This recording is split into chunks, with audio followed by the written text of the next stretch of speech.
A man is seen conversing on the phone with a particular Mr. Park while relaxing with a group of individuals on the beach of an unknown island. Meanwhile, the man on the beach threatens to reveal the corrupt Park Mugin because he is upset with how money was handled. However, just as a storm is about to hit the island, something from the clouds appears and attacks. Although a helicopter pilot flying over the island discovers that it has been crushed by a huge hand, Mr. Park continues with his own preparations without further interruption. In the past, when Jin Mori was a child, his grandfather nurtured him until he was old enough to start school. Mori awakens from a dream of the incident in the present. Realizing with horror that he overslept, he rides his bicycle through the streets like a lunatic. Mori almost runs over an elderly woman, but he is too enthusiastic about what is going to happen. A martial arts competition for all styles is called the God of High School. The preliminary matches are taking place in Seoul's Korji Arena. Han Dewi, who just finished his night shift at work, is among the locals who are anticipating the start of the competition. However, Miss Yumira asks a group of martial artists who didn't make the tournament for directions to the arena. She admires their strength as they admire her lovely appearance.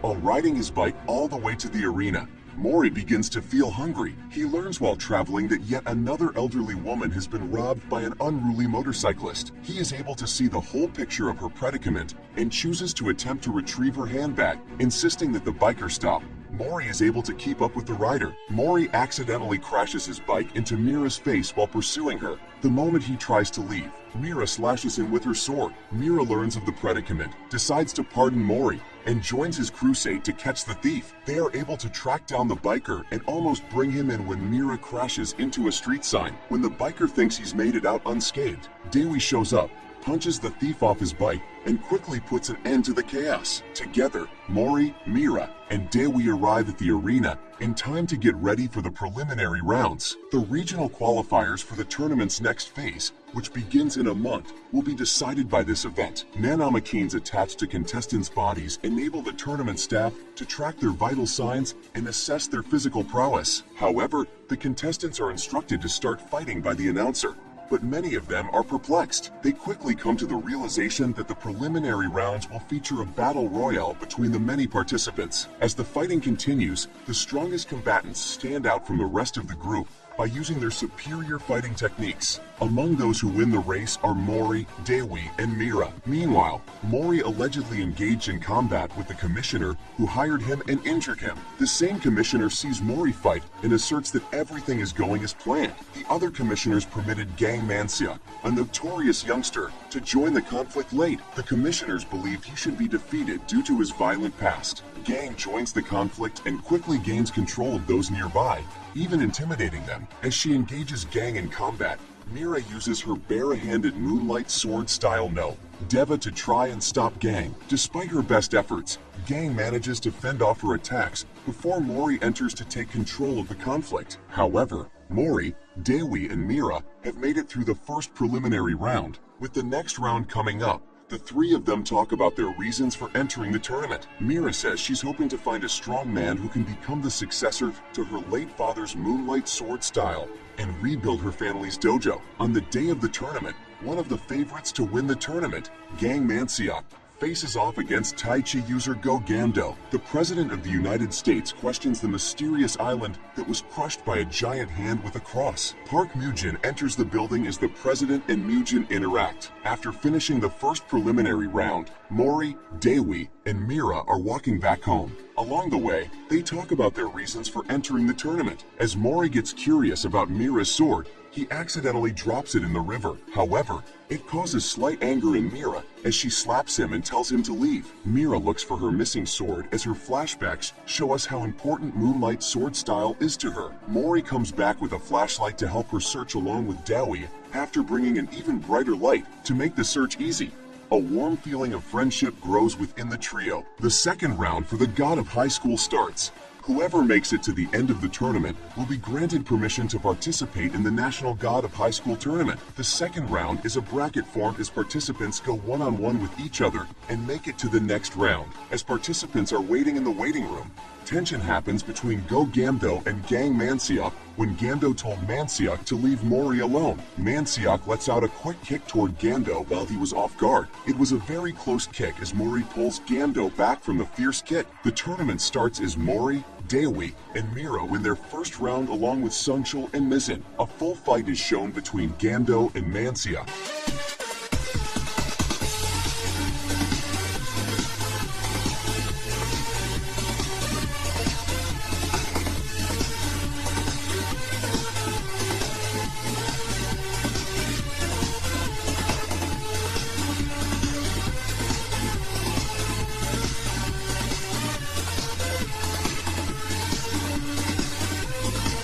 Gando gets badly injured as Mansia keeps beating him, as well as breaking his arms. Mori enters the ring abruptly, driven to stop Mansia. Mansiuk is successfully kicked out of the ring by Mori. Mori is prevented from continuing by the commissioners because he interfered with another match, which would have resulted in a penalty. Flashbacks of Mansiuk's past appear as a mysterious figure grants him power, but he is unable to use Chariot. However, Mansiuk attacks again and Mori rushes to fight him again, but this time he uses Renewal Taekwondo. After knocking Mansiuk down, Mori gets held down by Mujin as he returns back to Korea. A mysterious cult watches the tournament. Mori faces disqualification until Mujin recognizes Mori's grandfather, Jin Tae-jin. Mira defeats Ma Mizin, an American female wrestler who entered the tournament seeking men for her harem. Mira reveals her family martial art includes swordless style, which can slice flesh using only fingers. Mori is told he can remain if he beats one of the commissioners,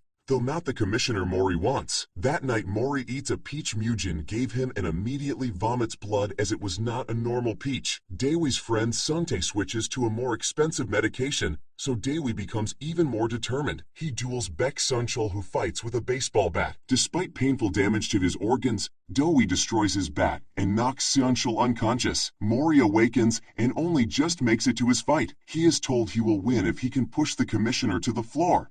Then when the commissioner mocks him, he easily pushes him down. Mori is amazed his body feels more powerful, but the commissioner is so angry, he activates a supernatural power and summons a clown-like spirit to kill Mori, only stopping after being restrained by his fellow commissioners. Mujin happily confirms Mori is Taejin's tiger cub and swears to take possession of him. While walking home, Mira was approached by Oh Seong-jin, a successful businessman and martial artist, asked her to marry him out of nowhere. Even more shocking is that Mira agrees. Mira revealed early that her goal was to bring Moonlight Sword to prominence. Feeling responsible for ensuring that Moonlight Sword has a future, she sees marriage as being the only way to accomplish that. Daewoo feels too outside to intervene. However, Mori doesn't care. He believes that she's making a mistake and aims to stop her. Furthermore, he thinks correctly that Seong-jin is tricking Mira. At the altar, we get a flashback of Seong-jin with the mysterious cult. It's revealed that they want a holy sword that can rule the deity himself, and the hand that can draw out that power. This is the reason he wants to marry Mira. Elsewhere, Mori and Daewoo encounter Seong-jin's bodyguards. Daewoo mostly does the work and intercepts Seong-jin's attack. Mira remembers how she struggled with the burden her father left her. She remembers that he told her that your technique will make your life play out as you wish. Finally coming to her senses, she tells Seong-jin that she can't go through with it. He instantly flips out, revealing his samurai chariot. He attacks Mira with it, cutting her across the abdomen. She seems unharmed and defeats Seong-jin with her Moonlight Style No. 6. Despite this defeat, he escapes with the Moonlight Sword. However, Mira believes she no longer needs it. The last 5 minutes pivot dramatically to Daewoo. He watches as his friend dies. This dramatically changes his stoic personality to a more brutal one. First, he beats up the bullies from the store after they mock his friendship. Then he continues his brutality against Mira, shocking everyone including Mori. The fight is quick, with Daewoo hitting Mira in the wound she sustained earlier. As she bleeds, Daewoo continues to pummel her. The ref finally intervenes as Mira lies in a pool of blood. He walks past Mori and says, "See you in the finals." Mira is likely to be fine considering the healing of nanomachines, at least physically. Daewoo's friend, who was allegedly killed, is alive. He is actually just barely surviving. Daewoo's goal has always been to earn enough money to help his best friend, Woo Sung-tae, who has an incurable disease. Woo and Daewoo became friends after constantly fighting. Daewoo doesn't remember why they began fighting. The clash between Mori and Daewoo takes center stage. First, Mori faces Bayan Jae-heat, the Brazilian jiu-jitsu user. Unsurprisingly, Mori defeats him easily. If I have an issue with the God of High School, it's the fact that too many of the fights aren't interesting. Despite Dewi's brutal beating of Mira, she doesn't seem to hold any grudges. It doesn't hurt that all her injuries will be healed, but she acknowledges that they simply don't know much about Dewi. The fight between Mori and Dewi starts as an all-out brawl.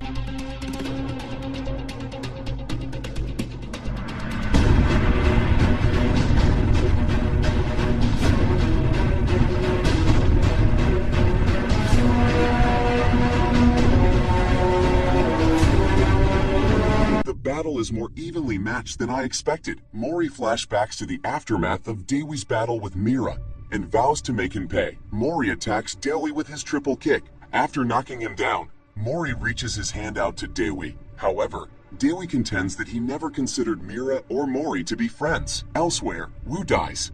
Dewi unleashes a barrage of attacks on Mori, while remembering the deal he struck with the administrator. First, he must overwhelmingly win the semifinals, then the finals. Park Newbong wants to see what Mori has to offer, and is manipulating Dewi to this end. However, when Park tells him that Wu died, he appears to lose his desire to fight. Park hopes to find out who he truly is by telling him. Suddenly, Mira interrupts the fight to give Dewi a letter from Wu. The contents of the letter renew Dewi's spirit. After a spirited and visually stunning battle, Mori wins with his blue dragon kick. A shadowy figure calls the tournament boring. Considering that Seoul was one of many tournaments, I wonder if we'll get to see the others. The fight between Dewi and Mori was as expected. However, the art style shifts dramatically towards the end.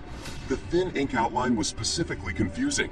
It was difficult to distinguish from Dewi and Mori. While introducing new characters and upping the stakes, the Nox organization enters the picture, assassinating 2 members of the God of High School organization. Meanwhile, Park Moo-jin's calls for the elite group of fighters, the Six.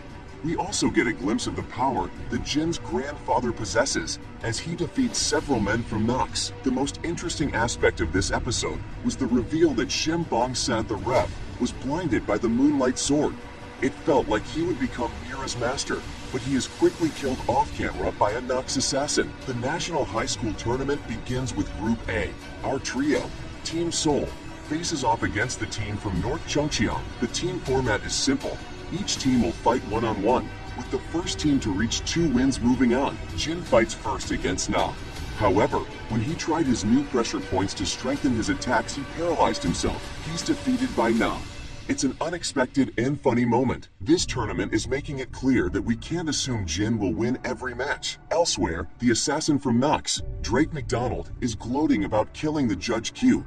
However, his arm is severed by Q's Cherry-Up Joker. Meanwhile, Dewi fights the 38-year-old high schooler, Jin Pengwang. He dominates Dewi with powerful attacks. He mastered doing physical labor. We get the backstory of the Chungcheong team. Anyway, Pengwang possesses a Cherry-Up named Thor's Hammer. However, Dewi destroys it with his blue Azure Dragon. The hammer vanishes and Pengwang faints, handing Dewi the win. Meanwhile, Judge Q and Drake fight with the former using a scythe. Q cuts off the other arm, however. Drake's Cherry-Up Caterpillar regenerates him. Judge Q isn't concerned and attacks. However, he's interrupted before he can make the death blow. The 2 intruders are called Priest Exley and Priest Saturn. Impatient, Q attacks with a deck of cards. Priest Exley develops wings and carries Priest Saturn to the air. Saturn then calls several hands from a shadow in the ground. However, manifesting his scythe, Q begins cutting them. However, he eventually gets bound. Exley releases a sword and comes in for the final attack. However, he's rescued by Judge O, though he doesn't seem to need it. Elsewhere, the battle between Mira and Jang Jangmi. Both are armed with wooden swords. Jangmi releases that Mira is a superior sword user. She releases her Cherry-Up. We switch back to the fight between Judge O and Saturn, armed with a gun shaped like a cross that shoots pink lasers from pink teddy bears. Meanwhile, Judge O reveals his Cherry-Up is a dragon. After Q gains an advantage over Exley, we are swiftly returned to the fight between Mira and Jang. Using her light sword Cherry-Up, Jang prepares to win, but Mira uses Moonlight Sword style No. 23. Wind Willow and shatters Jang's sword, knocking her out. Team Seoul wins. We shift back to the battle between the judges and Priest. The judges seem to get the upper hand, forcing Priest Exley and Saturn to flee. Still present, Drake's head explodes. Park believes there's a mole in their organization since the administrator's addresses are secret. He's informed that Jin Taejin has gone missing. Meanwhile, the second match begins.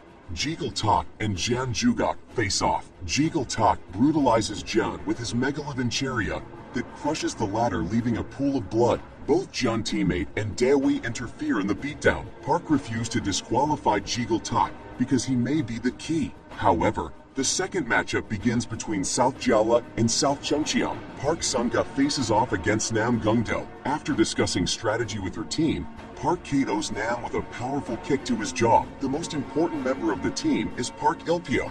Mira and Daewoo discuss Park and his team. It's revealed that Daewoo has been suspended due to interfering with the fight with Jegal Tak, the final fight between Park Ilpio and Gwen Gai. However, Mori quickly notices a logo on the back of Park Ilpio. After some rude trash talk from Jai, Park tells him that he can't win. He releases his aura, attempting to scare Guy. However, it fails. Park uses Taekyon.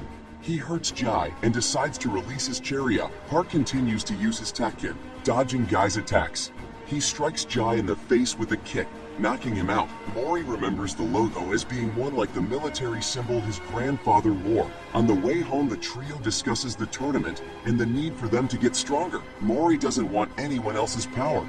Of course, he's much stronger than Daewoo and Mira, so he may not need such power. However, Park and Mori meet, and after sparring quickly, Park mentions that he wears the jacket to honor Mori's grandfather. In flashbacks, Park remembers the death of his father and the abandonment by his mother. Feeling abandoned and alone, he meets Jin, who has a baby Mori strapped to his chest. He gives Park a book of Taekyon secrets. That moment changed Park's life, and he feels that he owes him everything. Suddenly, Mori is attacked by Jegal. Park blocks it with his bare hand, drawing blood. After warning Mori, he leaves, promising not to hold back next time. The next day, Judge Q attacks Park Mujin for allowing Simbong's wife and kid to die. Although, Park easily defeats Q, leaving him with the bill for the destruction he's caused. We learn that Bonks' wife and child are alive, having been replaced with the marionette by Judge P later. Q runs into Daewoo, who offers to cook for him in exchange for training. Mujin and the judges prepare for an attack by Nox. Mujin allows the commissioners to release their limiters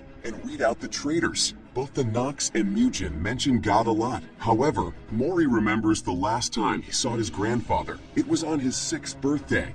Saddened, Mori tells his grandpa that he doesn't want any friends or needs any friends. His grandfather says that's ridiculous. After that, Mira and Daewoo arrive to celebrate with Mori. They eat, play, and share cake. It's a sweet moment, especially because Mori seems to be genuinely lonely. The following morning, Mori receives a letter with a picture of his grandfather in chains. Mori rushes to find his grandfather.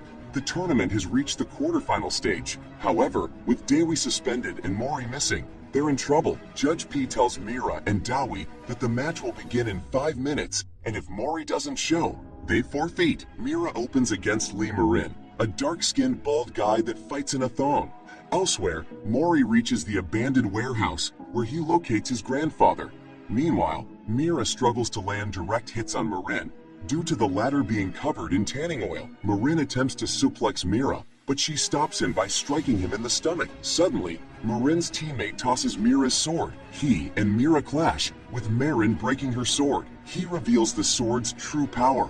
It's a metal sword that resembles a yin and yang symbol where the sword and hilt meet. Marin calls it the national treasure, Fengxian, and it's a weapon of the deity. Mira manages to get the sword from Marin, but it teleports back to him as he is the owner. Mori tries to wake his grandfather. However, it turns out that his grandpa was a fake, and it blows up. A mysterious man apologizes for killing Mori. He merely wanted to stop the key from awakening. Unfortunately, for him, Mori gets up. Marin stabs Mira through the stomach. Meanwhile, Daewoo battles against one of the South Gyeongsang team members. She's a weird fighter that wears an outfit similar to the one Bruce Lee wore in Game of Death. Meanwhile, their fight is cut short when Jegal Tak interferes. While fighting, Mori learns that the real Jeju team was killed by the Nox. Mori stands up and applies several pressure points that stop him from feeling pain. Meanwhile, Mira is up against it, but she refuses to lose. Before Marin hits her with a finishing blow, she hears the voice of the great hero, Lu Bu Fengxian. Determined to get stronger, he lends her his power, becoming a chariot. Marin responds with his own chariot, Kraken. Mira evades the attacks from Kraken, countering with Fang Tian Huajai. She wins, then collapses as Mori catches her. With Mori in attendance, he and Na begin their battle. Mori quickly dominates, then he attacks with his move Blue Dragon Kick. However, it's not enough, so he uses another original move, Twin Blue Dragon Kick. However, the key was revealed. Park Mu-jin and the Nox organization have been seeking this key. The key is supposed to have the power to challenge deity, so Park wants to use it, and Nox wants to destroy it. Park Ilpio is the key, a noble fighter that was inspired by Mori's grandfather. We discover that Ilpio wants to use his wish to heal his cousin that was left paralyzed by Jeagle. In flashbacks, we see that Jin's grandfather, Jin Tae-jin, told Ilpio to teach Mori a couple of things. He does just that when he and Jin fight in the semifinals. He starts off taunting Jin, critiquing his fighting style and besting him in close combat. Mori overcomes each of these limits by using the techniques of Mira and Daewoo. Just when you think that Jin is going to get the comeback victory, it's his apparent defeat that triggers his ascension to the key. How will Ilpio handle being hunted? Well, all this was happening when saw battles between Nox's Sang Mando and Park Mu-jin, saw the skills of the six-member Seo Haliang, accompanied by music, and witness a deity fall through a gate in the sky. All this was visually stunning while being action-packed. The drumming from Haliang's Taiko Drum Corps added to the atmosphere. However, this is where the tale of the Nine Tails was told. The fox spirit spent its early years in heaven and eventually attained power after a millennium of training. The deity began to be guarded by the Nine Tails, but as a result of his strength, the deity eventually started to fear him. It therefore decides to kill the fox. The Nine Tails were furious and used their power to obliterate half of heaven before fleeing to Earth and pledging to exact revenge. Jin and Ilpio are still at odds. Ilpio has increased his speed and strength with his new abilities. He starts to overpower Jin, but appears to be in pain from the change. After that, Jin learns from the fight that Cherryuk isn't about borrowing someone else's power, because you're still using your mind and body to fight. Ilpio summons numerous firefoxes and engages in combat. Invoking his Cherryuk, a thunder-wielding deity of some sort, Jin appears to be doing so. It's unclear who it is, or if it belongs to the Cherryuk race. In any case, Jin uses a whirlwind to vanquish Ilpio. Meanwhile, Park Mu-jin speculates that Mandiok is still preparing something in another place. Jan Jugok is this something. He transforms into a demonic-like creature that eats other people, gaining strength. In an effort to save Sunga and Ryu Hyanbok, Ilpio attacks Jin. Jeagle steps in and says he won't let Jin take his prey, Ilpio. Sunga loses a leg and Ryu loses an arm as Jeagle defeats Jin. Ilpio is appalled and irrational. When he lets go of his Cherryuk, Jeagle is thrown out the window. Park Mu-jin declares that the god of high school is over in the meantime. However, Sang Mandiok calls upon a deity to end the world. The competition was cancelled by Park Mu-jin. The US government launches nuclear weapons towards Seoul out of concern that things are getting out of hand. The loss of innocent lives is disregarded in this act. Park Ilpio and Jeagle Tak are still fighting, with Jeagle consuming Ilpio and releasing the key. Things become chaotic when the most coveted key finally appears. The six, deity's agents, and Jin Mori all fumble around for the key. Jin comes out on top.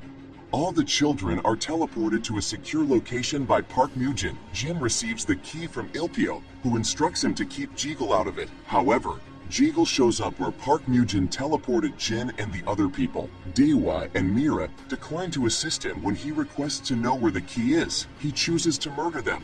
Mira and Daewoo turn on their respective Cherryuks. Jeagle defeats Mira and Daewoo off-screen. Jeagle and Jin argue. In the meantime, Jan Jezen of the Six teleports every Seoul resident away from peril. Jan uses his alchemy to destroy the nuclear weapons and turn them into a statue in an effort to exact revenge for his grandson. A meteor-like object that he also summons explodes. After being teleported back to Seoul, Jin and the others encounter the deceased deity. Jin gives the key to Tak, who then consumes it. Then, after being reborn, he develops from a baby to a man before gaining angelic wings and becoming a deity. Jeagle, meanwhile, turns into a deity. Only Jin Mori, Han Daewoo, and Yu Mira stands as an opposition. First, Mira is attacked by Jeagle, who then throws her onto Daewoo. Even though the two make a great effort, they ultimately fall short. A confrontation between Jin and Jeagle was always going to take place in this episode. However, Dewi, Mira, Ilpio, Senga, and Jin explode in rage over the attack on their friends. Pressure points are used by him, but it's insufficient. Jin is being pursued by Jeagle, who is still using his Chariok and an energy spear. Jin becomes a deity after Dewi receives the blow, which causes Jin to ascend. My presumption was that Jin would get a Chariok like everyone else. The Monkey King, it turns out, is a deity. Meanwhile, Jin has been strongly influenced by Sun Wukong. He makes effective use of the Nyoibo, adjusting its size and shape as he swings it. Jin dominates Jeagle and strikes him with a terrible lightning strike. Jeagle changes into an evil creature and attacks Mira, Dewi, and Jin. Ilpio follows suit. Jin teams up with Mira, Dewi, and Ilpio for a group assault after they all activate their Charioks.